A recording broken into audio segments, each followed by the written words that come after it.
Shalom, shalom, reverends, amigos, irmãos, filhos de Israel, Bnei Israel, criancinhas de Israel. Vamos começar mais um vídeo? Bora lá? Deixa eu ajeitar aqui o pelo aqui, que senão vai ficar meio... É isso aí, vamos lá. Quando Raquel viu que ela não tinha gerado filhos a Yaakov, então Raquel invejou sua irmã e disse a Yaakov, dai-me filhos ou então eu morrerei. Como se fosse culpa do cara, né? Mas o que o Criador fala, né? O que ele falou para Caim quando Caim invejou Abel? Né? Que isso é perigoso. Né? Então aqui começa um sentimento muito ruim. Né? Yaakov disse para ela, né? Estou eu no lugar de Elohim que retive o fruto da tua madre? Né? Isso não é culpa minha. Não tem nada a ver com isso. Mas eu quero que vocês entendam, pessoas, ó, aqui esse patriarca, esse modelo de família nosso, ele é de quem dá ordem de Melquisedeque. Ele está morando com duas irmãs. Né? E você, hoje em dia, que é cristão, que está na igreja, que fala assim, nós somos da ordem de Melquisedeque, de Melquisedeque, né? Porque agora voltou. Aqui, ó, esse patriarca aqui também. E ele está casado com duas esposas até agora. E aqui nessa passagem ele vai casar com 3 e depois com 4. Vai ter 4 esposas. E ele é do quê? Da ordem de Melquisedeque. E vai ter filhos e filhas com elas. E você vai ver isso. E é da ordem de quem? Da ordem de Melquisedeque, da mesma ordem que você é hoje. Que você diz ser hoje. Porque a ordem dos levitas saiu. Né? E Levi, até o então, nem existe aqui. Né? Ele já nasceu já, mas né, nem foi separado ainda para ser sacerdote. Tá entendendo? Pois é. Então, começa a pensar por si só. Né? Texto fora de contexto é pretexto para heresia. Os caras tiraram a Bíblia inteirinha fora de contexto para de repente chegar lá na frente e falar assim, não, nós somos reis e sacerdotes da ordem de Melquisedeque. Mas esse patriarca aqui também é. Né? Também é da ordem de Melquisedeque, da mesma ordem que quem? De Abraão. Depois para Isaac, depois agora para Yaakov. Agora está chegando em Yaakov. Está seguindo a mesma ordem. Então como que você fala que o casamento patriarcal foi abolido? Né? E você vê que esse patriarca aqui, né? Bom, vamos dar continuidade. Né? O problema é o seguinte, o que a Torá fala? Que você não pode casar com duas irmãs, né? Que sejam rivais. Você pode casar com duas irmãs ao mesmo tempo? Pode. Na Torá fala que pode, mas não pode se elas forem rivais. E aqui elas eram rivais. Desde quando? A gente não sabe, porque a Bíblia não fala. Mas as duas viviam com rivalidade. Talvez essa regra tenha sido colocada justamente por causa dessa família aqui, que de vez em quando as mulheres davam uma testada no cara. Né?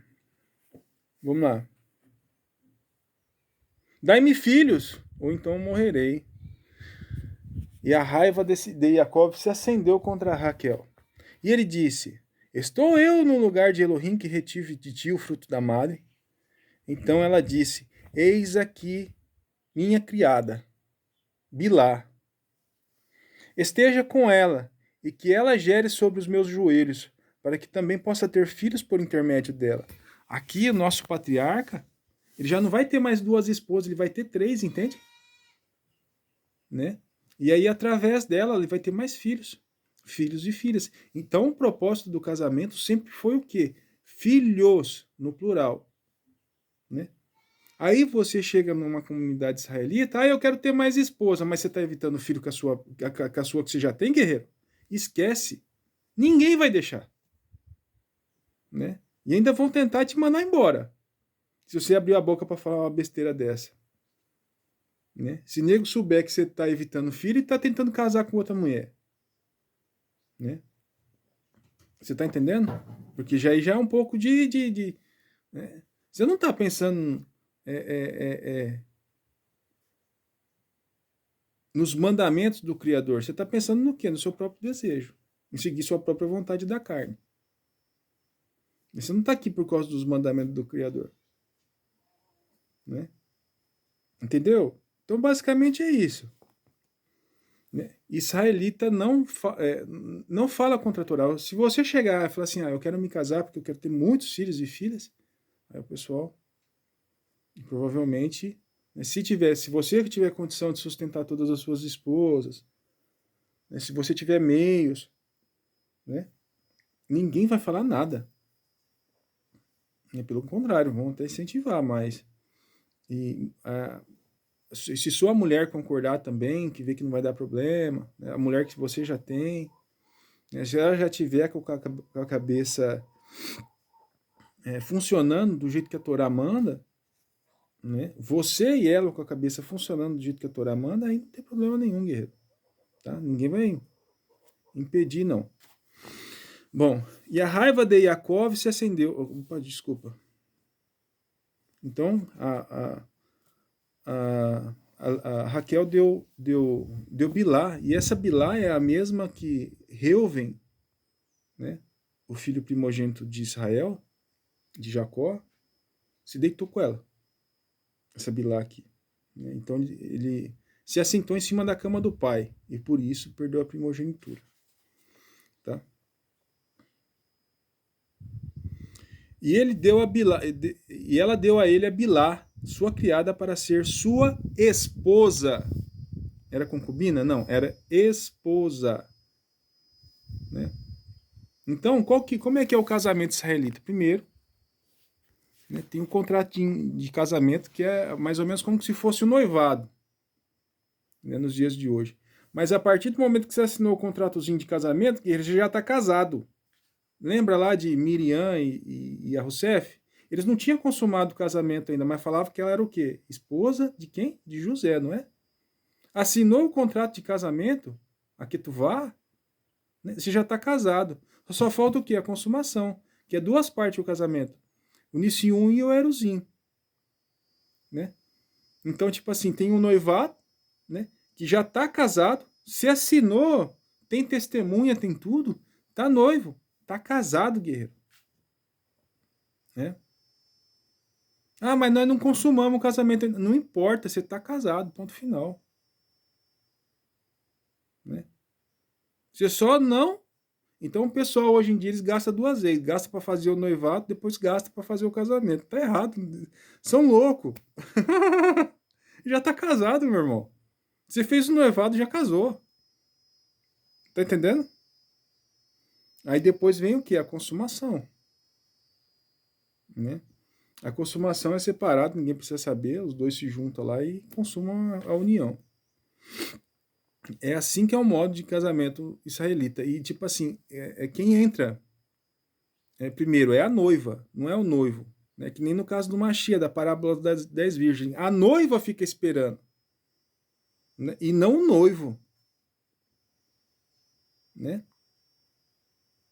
O noivo é o representante da casa, o noivo é o cabeça da casa. Por isso que eu falo para vocês, esse negócio de matrimônio, meu filho, tá completamente errado. Quem inventou isso é satânico. Né?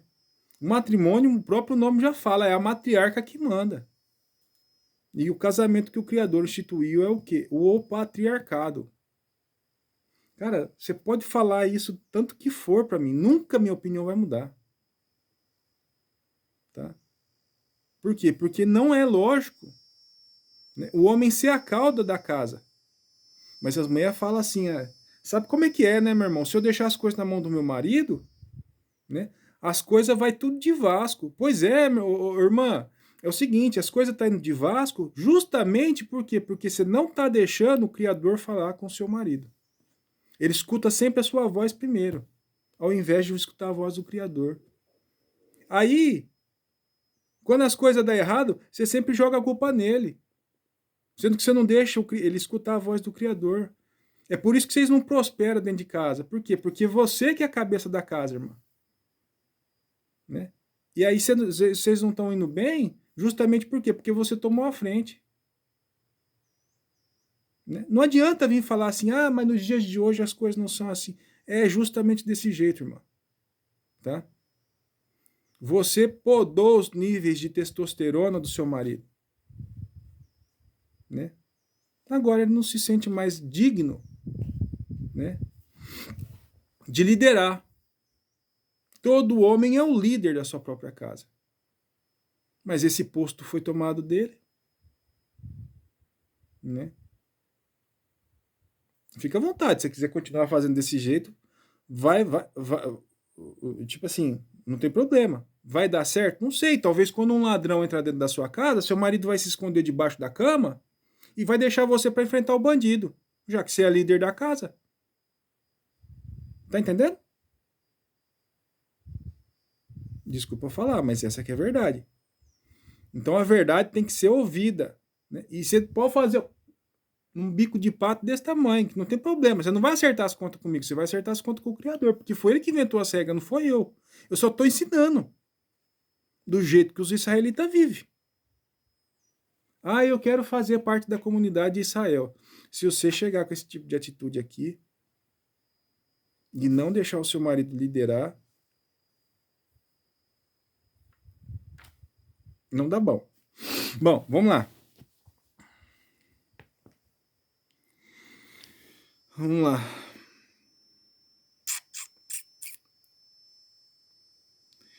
E ela deu Bilá, sua criada, para ser como sua esposa. E Jacó esteve com ela. E Bilá concebeu e nasceu a Jacó um filho. Raquel disse: Elohim tem me julgado e tem escutado minha voz, e deu-me um filho. Então ela chamou seu nome de Dan. Né? Bilá, a criada de Raquel, concebeu outra vez e gerou a Jacó um segundo filho. Raquel disse: com grande discussão eu lutei contra minha irmã, e eu prevaleci. Então ela chamou seu nome de Naphtali. Quando Leia viu que ela tinha deixado de gerar, ela tomou Zilpa, sua criada, e deu a Yaakov para ser sua esposa. Então agora Yaakov tem 4 esposas, né? Leia, Raquel, né? Bilá e Zilpa. Agora é 4. E com essas 4 eles vai ter os 2 meninos e aquela menina. Né? Vamos continuar. Zilpa, a criada de Leia, gerou a Yaakov um filho. Leia disse: uma invasão vem. E ela chamou o seu nome de Gade. Quando você usa o Gade em hebraico, na rematria, e troca as letras de ordem, fica Dag, por exemplo. Né? Dag. Dag é peixes, uma multidão de peixes. Né? Peixe, quando você joga um peixe no laguinho, né? Vira uma multidão, não vira? Pois é. Do mesmo jeito também, né? Uma invasão vem. Então tem milhares, né? Nessa invasão. Então, tipo assim, quando na rematria o bonito disso é assim, quando você troca as letras de lugar, a palavra muda, mas o significado muitas vezes não. Né? Peixes, eles são muitos. Você solta no laguinho, daqui um dia tem muito. Para você fazer uma invasão, você tem que fazer com quem? Com muitos. Né? Então, tipo assim, muda a palavra, mas não muda o significado. No hebraico, bíblico, tá? Agora, nos dias de hoje, aí, esse hebraico massorético aí, massoreta aí, é paulada, viu? Eu não sei ler ainda sem os pontos massoréticos, mas um dia eu vou aprender. Né? Zilpa, a criada de Leia, gerou a Yaakov um segundo filho. Leia disse: feliz sou eu, pois as filhas me chamarão de bendita. Então ela chamou o seu nome de Asher. Reuven saiu saiu nos dias da colheita do trigo, né? E achou mandrágoras no campo e as trouxe para sua mãe Leia. Então Raquel disse a Leia: por favor, dei-me as mandrágoras de teu filho, que seu filho achou, né, no meio do campo. O que é essa mandrágora? Não faço ideia, guerreiro. Não pergunta, que eu já pesquisei esse negócio um monte na internet. Né? Eu só ouvi falar isso no filme do Harry Potter. Mas assim, ó, eu não sei o que é, mano. Pode ser que era uma planta específica naquela época que tinha esse nome, mas nos dias de hoje Esse nome se perdeu, né? Mas eu não faço ideia. Não, não tenho a mínima noção mesmo do que significa essa planta aqui. Deve ser uma planta que o pessoal usava para ter filho, fazia um chá, não sei. É que nem o tal do ginseng, né? Tem um ginseng de 10 anos, de 100 anos, de 30 anos, de 1000 anos, né? Se fala bastante de algumas plantas, mas o que é essas bagaças aí? Eu não faço ideia, guerreiro. Talvez essa mandrágora seja esse ginseng. Não sei.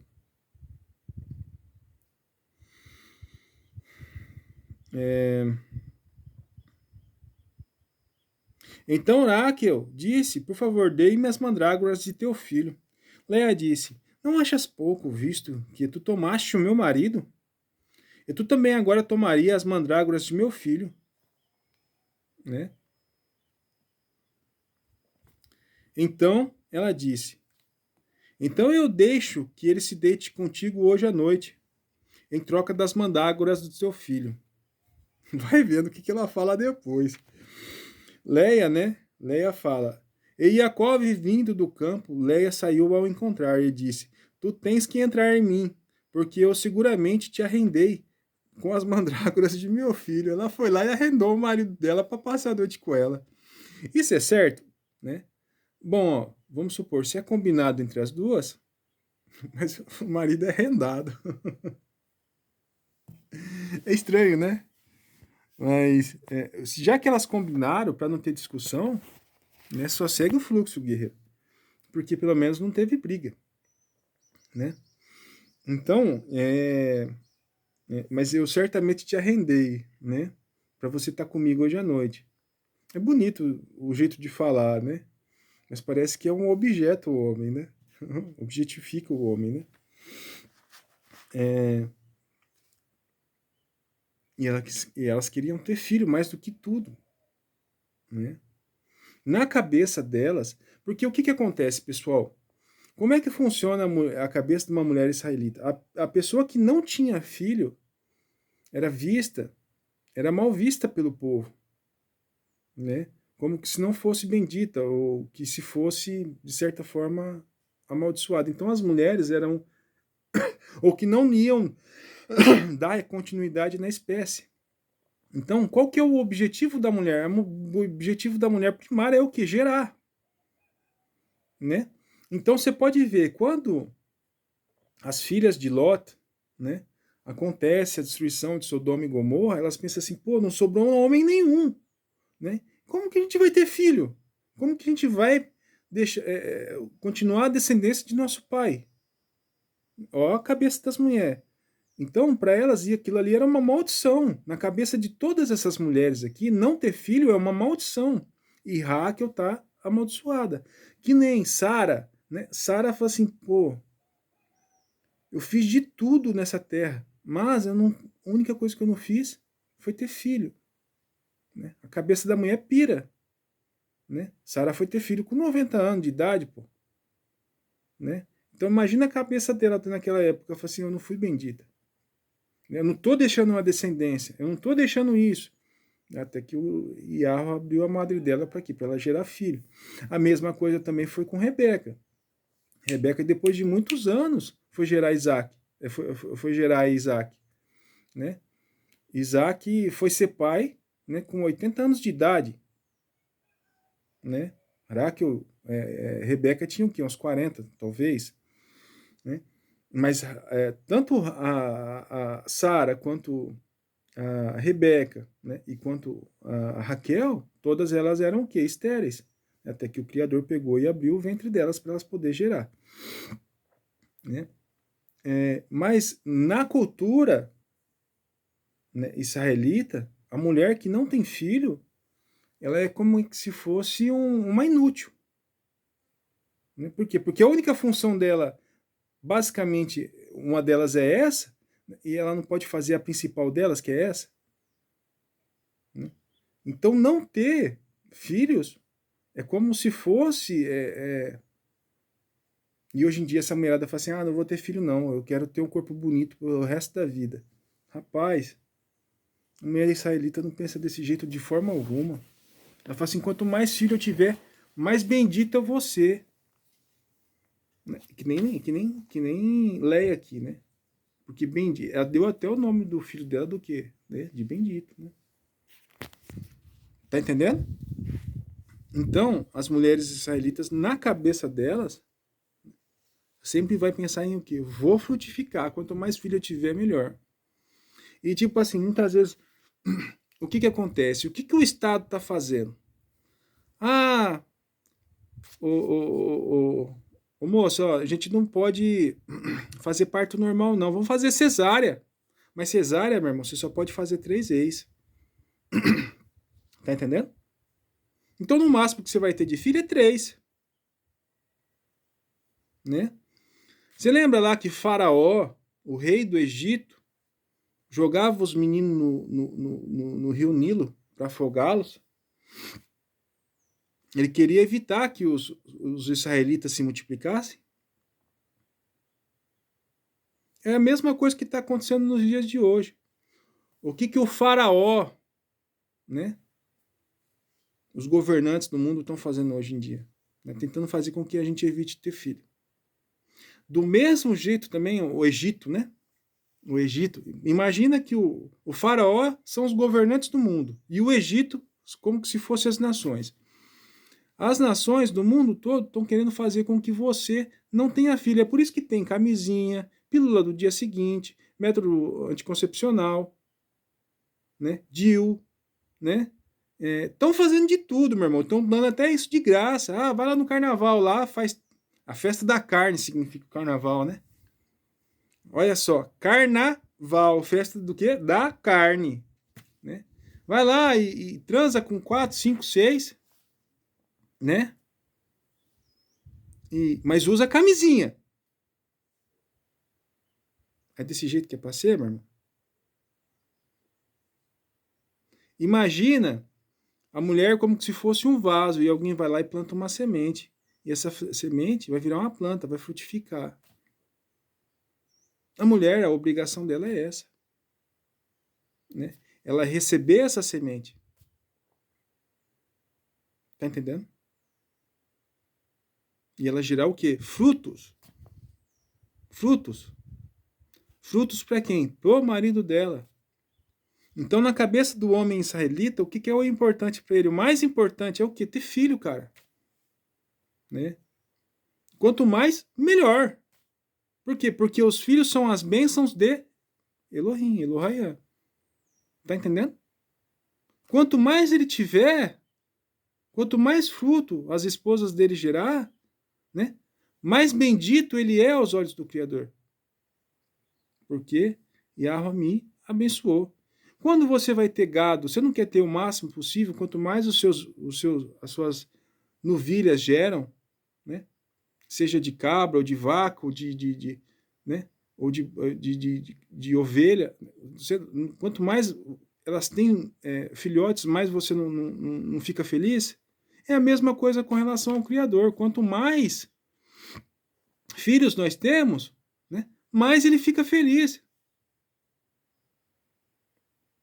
Tá entendendo? Ele é o pastor, nós é o quê? As ovelhas. Nós somos o rebanho. Então a gente não pode, né, desagradar quem é o nosso pai. Tá entendendo? Tanto a mulher israelita quanto o homem israelita nunca vai tentar evitar filho. Se for de israelita de verdade, se tiver a Torá no coração, né, não vão evitar filho. Bom, vamos voltar aqui que eu já falei demais. Yaakov, vindo do campo à tarde, Leia saiu para o encontrar e disse: Tu tens entrar em mim, porque seguramente eu te arrendei com as mandrágoras de meu filho. Então ele se deitou com ela aquela noite. E Elohim ouviu a Leia, e ela concebeu. E Yaakov nasceu um quinto filho de Leia. Leia disse: Elohim tem me entregue meu acordo, porque eu te dei a minha serva ao meu marido. Então ele chamou o seu nome de Issacar. Leia concebeu outra vez, e lhe nasceu um sexto filho. A Jacó é um sexto filho. Leia disse: Elohim doou com um bom dote. Agora meu marido morará comigo. Porque eu gerei a ele 6 filhos. Então ela chamou seu nome de Zevulon. E depois ela teve uma filha e chamou seu nome de Diná. Quer dizer, essa mulher aqui ela teve 7 filhos ao todo. Né? Elohim lembrou-se de Raquel e a ouviu e abriu sua madre. E ela concebeu, e lhe nasceu um filho e disse: Elohim tirou minha provocação. Então ela chamou seu nome de Arrussef, né? Ou José, né?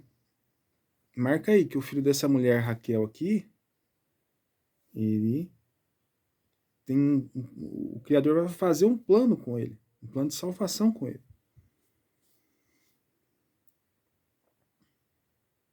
Então ela chamou o seu nome de Arrussef e disse: Yahweh acrescenta a mim a outro. Então veio a se passar que quando Raquel tinha tido Yahussef, isto Yaakov disse a Lavã: Manda-me embora, para que eu possa ir para o meu próprio lugar e para a minha nação. Dai-me minhas esposas e meus filhos, pois eu te servi a ti. Deixe-me ir, porque tu sabes o quanto tenho te servido e eu fiz para ti. Lavã disse: Por favor, se achei favor aos teus olhos, fica, porque eu tenho aprendido pela experiência que Yahweh te abençoou, que Yahweh abençoou-me por tua causa. Né? Então, se eu tenho riquezas hoje, é por causa de quem? Por causa de você, o Jacó, o Yaakov.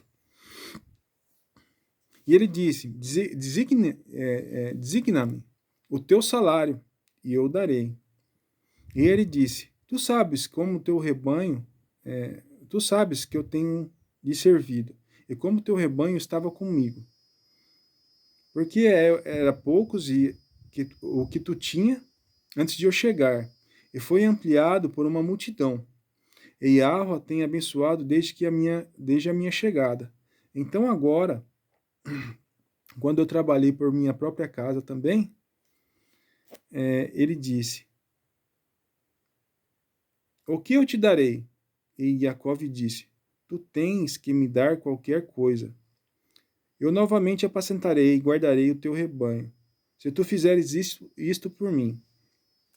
Eu passarei por teu rebanho hoje, separando de lá todo o rebanho salpicado e manchado, e todo o rebanho marrom entre as ovelhas.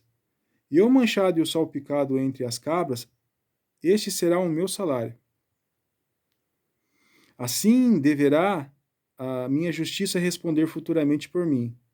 Quando vir para mim um trato diante de minha face, tudo o quanto não for malhado ou listrado entre as cabras, ou marcas escuras entre as ovelhas, será contado como roubado.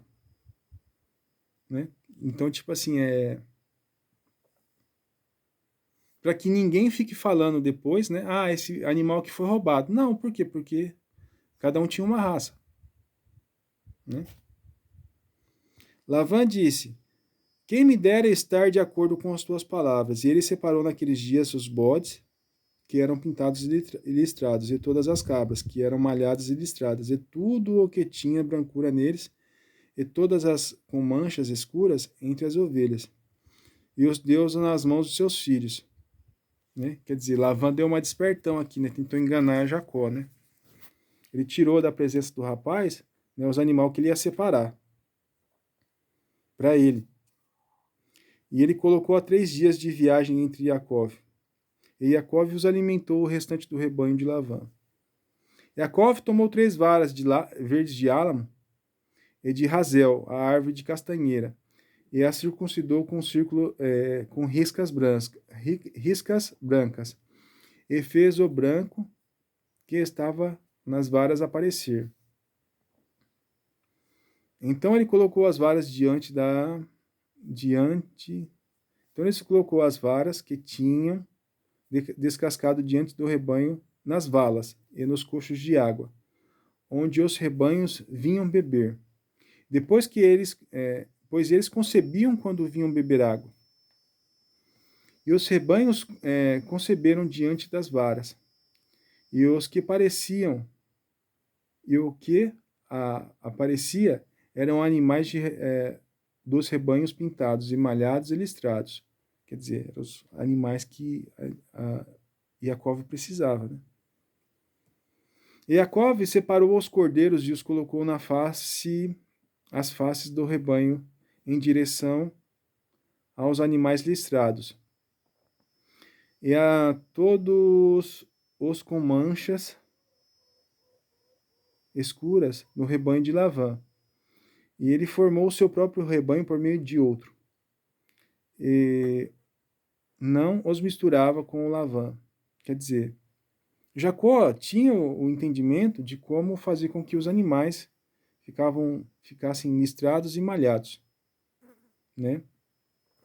E como é que ele fazia isso? O cara criou o animal por muito tempo, então, de certa forma, ele entendeu como é que funcionava a genética dos bichos, né?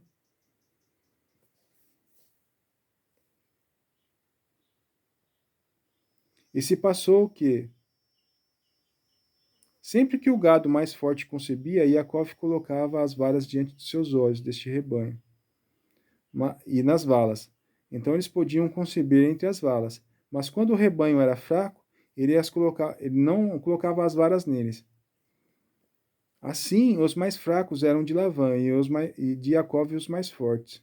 E o homem cresceu excessivamente, e teve muito gado, muitos servos fêmeas e muitos servos machos, camelos e jumentos. Então, Iacov trapaceou quem? Com o trapaceiro, que foi o sogro dele, não foi? Do mesmo jeito também, Iacov trapaceou com o trapaceiro, que era quem? O irmão dele, não foi? Esaú. Tá certo isso? Com certeza, porque o Criador continuou abençoando quem? Iacov. E não se separou dele. Então, quando alguém está tentando te enganar, guerreiro, né? E o Criador está contigo em tudo que você faz, não tem problema, né? Finge que não está acontecendo nada, né? E você tem experiência em alguma coisa, aí, ó.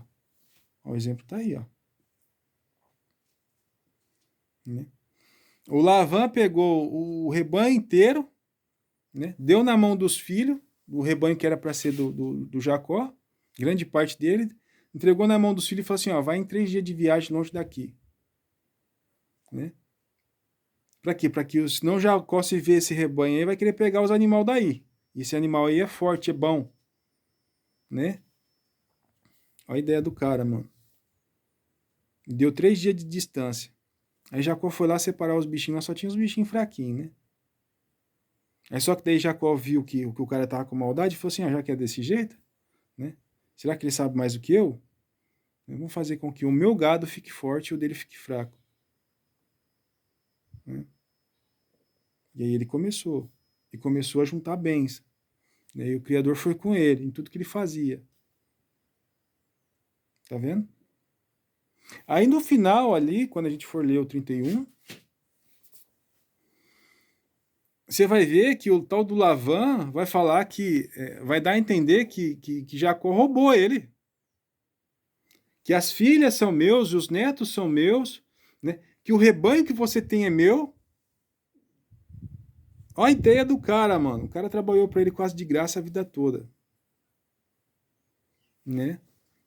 E ele conseguiu prosperar muito. Mas o cara não reconhece o favor que... Então, tipo assim, aqueles patrão que explora o empregado. Até o último. Né? Mas também tem empregado hoje em dia que é o quê? Que recebe, mas não faz. Quem tá errado aí? Os dois. Então, hoje em dia tem aquele cara que quer ver o funcionário trabalhando de graça para ele, e ao mesmo tempo também tem aquele cara que recebe e não faz porcaria nenhuma, não dá resultado. né? Mas assim, ó, o que acontece? Na época de Israel antiga, tinha-se o quê? Servos e servas, ou escravos. Mas, de acordo com as leis do Criador, o servo ou o escravo, ele tinha um tratamento de como? De como que se fosse o próprio filho dele, cara. Né? Aí você pega e traz a escravidão que aconteceu, que o pessoal trazia os negros da África, né? E colocava dentro de uns casebre acorrentado, coisas do tipo. Essas pessoas que eram escravizadas há 500 anos atrás, eles tinham tratamento de um filho? Não. Eles tinham tratamento de um animal. Né? E é assim que a Bíblia fala que é para ser? Não. Né? Quando você tiver um escravo ou um servo, não é proibido, de acordo com a Bíblia, não é proibido ter. Mas esse escravo tem que ser tratado como se fosse seu próprio filho. Sabia disso? Porque ele se senta na sua mesa. E o seu escravo, ele tem que ter arravá por você, amor por você. Né? De acordo com a Bíblia, mais do que pela própria esposa dele. A gente é servo, a gente é escravo de quem? Daquele lá de cima. A gente não tem que ter amor por ele, mais do que pela nossa esposa? Olha o significado aí. Tá entendendo? E a gente vai chegar nessas partes quando a gente for estudar a Torá. Né? Então, muitas vezes, você fica amaldiçoando o seu patrão ou sua patroa, ou muitas vezes você fica amaldiçoando o seu funcionário ou sua funcionária. O seu funcionário ou sua funcionária tem que ter as mesmas. Ele tem que comer na sua mesa, tem que, como se fosse seu próprio filho. Você tem que tratar ele como se fosse seu próprio filho. Né? E o patrão? Né? Você tem que tratar ele como se fosse seu próprio pai. Basicamente é isso, guerreiro. Seu pai mandou, não vai lá obedecer? Você não vai lá obedecer? Do mesmo jeito também, seu patrão mandou, você não vai lá obedecer? Você não tem que ter amor pelo seu pai? Né? Ô pai, você não tem que ter amor pelo seu filho? Então a relação de servo e escravo é desse jeito. Deveria ser desse jeito, mas não é por quê. Em Israel tem a Shemitah. De 6 em 6 anos, de 7 em 7 anos no caso, né? Todos os escravos eram libertos. Mas se o cara queria continuar sendo escravo daquele patrão que é bom, que tratava ele como se fosse um filho, aí o patrão entrava em negociação com ele, chamava os anciões, ele ia nos portões da cidade, pegava um prego e batia na soleira da porta. Furava a orelha do cara. Agora você vai me servir o resto da vida. Mas isso era o quê? O patrão que era bom, que tratava o servo como se fosse seu próprio filho. Do mesmo jeito também, o escravo que queria se tornar servo daquela pessoa pelo resto da vida, aquela pessoa tratava, ele via naquela pessoa como se fosse o pai deles. Em Israel tinha muita guerra, então tinha muito órfão, tinha muita viúva. Né? Então muitas vezes os caras pegavam e falavam assim, ó, menino, eu vou te adotar. Você vai ser servo na minha casa. Mas o tratamento era do quê? De filho. Você lembra da parábola do filho pródigo? O mestre veio e anunciou parábolas para o povo ouvir e exclamou: a história de um pai cheio de amor, dois filhos bons, Judá e Efraim, um lar feliz, viviam em paz até que o mais jovem pediu-lhe herança e partiu, voou para longe entre deleites seus bens desperdício, desamparado, sentindo fome, do lar se recordou, na casa do pai há pão sobrando, e eu pereço de dor. Levantar-me-ei, irei ter com meu pai, e lhe direi, eu pequei contra ti. Levantar-me-ei a ele, pedirei, faz-me um servo de ti. Servo é escravo. Faz um escravo de ti. Por quê? Porque aqui na sua casa, mesmo o escravo tem um status de um filho. Tá entendendo? Então a parábola do filho pródigo fala sobre Judá e Efraim. Se você não entender a restauração das duas casas, você não vai entender nunca. Né? Mas ao mesmo tempo também, aquele filho que está retornando, ele quer se tornar um servo do pai, por quê? Porque na casa do pai é pão sobrando. Ele foi para o mundo, dormiu com os porcos. Você conhece alguma igreja que come porco hoje em dia? Né? Na parábola do filho pródigo fala que o filho que foi embora dormiu com os porcos. Depois voltou para a casa do pai. Ó, pai, eu estou arrependido. Quem que é esse filho que foi embora? Que foi para a diáspora e nunca mais voltou? Foi quem? Foi Efraim. Né? Então a parábola do filho pródigo prefigura o que? As duas casas de Israel o tempo todo. E o filho que ficou em casa? Que era ciumento, era Judá, não era? Aí quando o filho pródigo volta, o pai mata um boi cevado, o filho que está em casa fala assim, pô, mas você nunca matou um gado cevado para mim? Eu falo assim, aí o pai fala, meu filho, seu irmão estava morto e renasceu, ressurgiu. E agora está vivo. Ele voltou pra gente. Então, o quê? Comemoração, mas tem um filho ciumento em casa que ajudar. Né? Quer dizer, as 10 tribos vão voltar, na hora que elas forem voltar, o filho ciumento vai aparecer. Pô, mas você nunca matou um gado cevado para mim? Eu sou o seu filho agora. E o pai coloca vestes, coloca sandália, dá um anel pro filho. Mesmo depois que ele foi embora, gastou toda a herança. Dormiu com os porcos. Né? Tá entendendo? Então, quando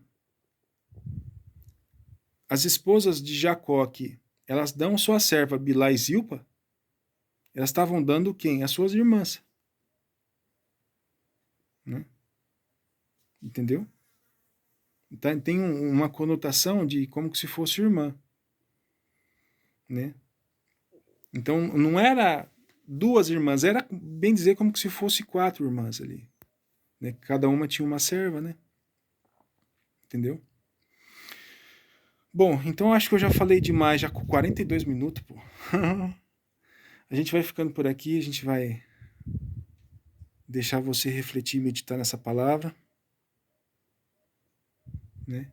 Que você comece a ter... eu não gostei muito do que você falou. Provavelmente, muitos de vocês não vão gostar. Por quê? Porque não tem uma mente israelita ainda. Vocês têm uma mente que é ocidental. Né? E a cultura de lá é oriental. Então, o que eu falo sempre para vocês? Esvazie o copo e deixa quem encher, o Criador. Porque o modelo de vida e de família, né, e de vivência que a gente tem que viver é o jeito que ele quer e não o jeito que nós queremos, que nós nos adaptamos. Eu fui perceber isso depois de muito tempo. Então, quando o instrutor falava muitas vezes para mim, né, e eu não entendia, eu ficava com um bico de pato desse tamanho. Esse cara é doido, eu falava. Como que esse negócio funcionaria hoje, nos dias de hoje?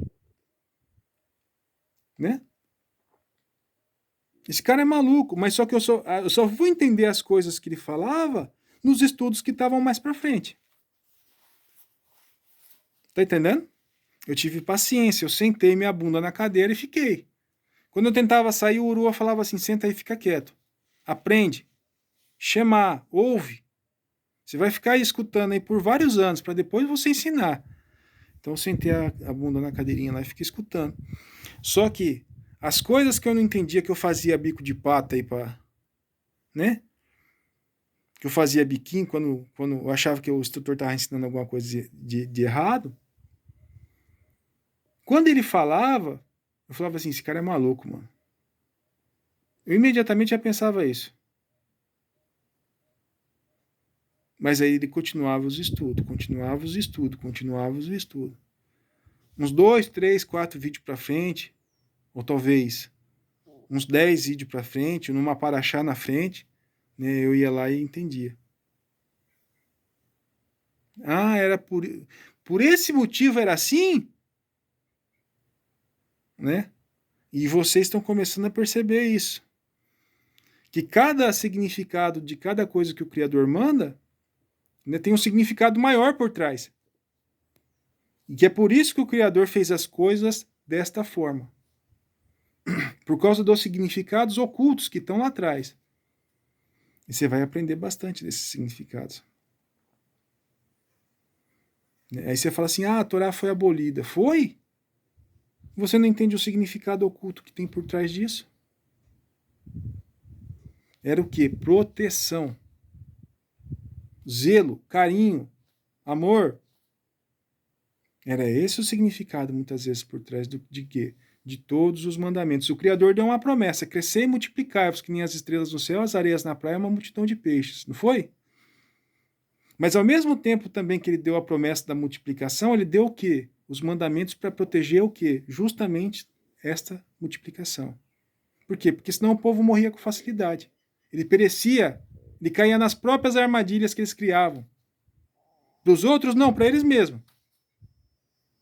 Eles não criavam armadilha para os outros, eles caíam nas próprias armadilhas que eles mesmos criavam. E você está caindo nas próprias armadilhas que você mesmo cria na sua cabeça, guerreiro. E a gente vai fazer com que você se livre delas. A sua pedra de tropeço é você mesmo. Por quê? Porque você, ao invés de buscar a bênção, você só busca a maldição a sua vida toda. Né? Então o Criador está tentando te proteger de você mesmo e dos seus próprios erros. Que nem está fazendo comigo. Mas eu muitas vezes sou cabeçudo, esqueço de seguir o mandamento. Ele fala assim, ó, tá vendo? Você está pagando o preço. Aí ele me mostra, né? Hoje em dia ele me mostra, né? Mas você tá vendo? Você está pagando o preço por quê? Porque justamente você não está seguindo esse mandamento aqui. Eu estou tentando me adaptar, estou tentando abrir a porta de cada mandamento, um de cada vez. E toda vez que eu abro uma porta para um mandamento, eu fecho uma porta para o mundo atrás de mim. Né? Ou seja, cada porta fechada para o mundo é uma porta fechada para o Hassatan não vir entrar. Tá entendendo? Como é que você bloqueia as entradas para o Hassatan habitar na sua casa, na sua família, no seu convívio diário? É só seguir mandamento, guerreiro. Né? Porque daí você não consegue tropeçar. Né? Por causa dos seus próprios erros. Por quê? Porque a porta está fechada lá atrás, lá, ó. Né? Bom, então é isso. Vamos ficando 48 minutos. Shalom, shalom, que a abençoe todos vocês, em nome do Mashiach Yahushua. Tchau, tchau.